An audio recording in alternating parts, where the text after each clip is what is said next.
அன்பு நேயர்களுக்கு வணக்கம். இன்றைக்கி நான் மசாலா சப்பாத்தி பண்ணுறேன். ஆளுன்னு கூட சொல்லுவாங்க அது இப்போ பண்ணிகிட்ருக்கேன். கொஞ்சம் கடுகு, கொஞ்சம் உளுத்தம் பருப்பு ரெண்டுத்தையும் இப்போ தாளிச்சிருக்கேன். இப்போ வெங்காயம் போட்டிருக்கேன். அது கொஞ்சம் பொடுசாக நறுக்கிக்கங்க. அதை நல்லா வதக்கணும். உப்பு கொஞ்சம் போட்டிருக்கேன், மஞ்சள் பொடி கொஞ்சம் போட்டிருக்கேன், தனியா பொடி,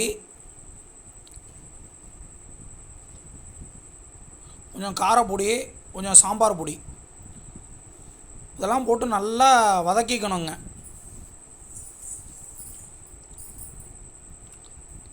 எண்ணெய் கொஞ்சம் அப்பப்போ கொஞ்சம் ஊற்றிக்கணும். மொத்தமாக ஊற்றக்கூடாது.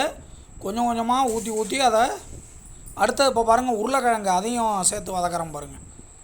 உருளைக்கிழங்கை வேக வச்சு எடுத்து அதை தனியாக அதில் போடணும்.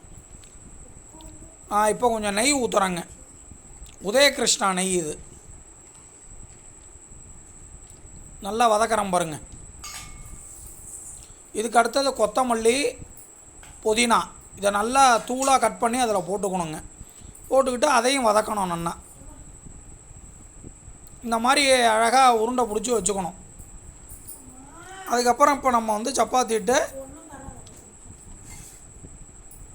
அதில் வச்சு அதை ரோல் பண்ணிக்கணும். மடித்து 4 பக்கமும் மடித்து அதுக்கப்புறம் அதை வந்து நம்ம சப்பாத்தி இடுற மாதிரி இட்டு இப்போ இடுறோம் பாருங்கள். இப்படி இடணும்.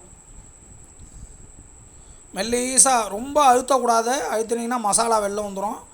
இப்போ இதுக்கப்புறம் கல்லில் போட்டு இப்போ வதக்கி இதான் ஆயிடுச்சு பாருங்கள். சூடான ஆலு சப்பாத்தி, சுவையான ஆலு சப்பாத்தி.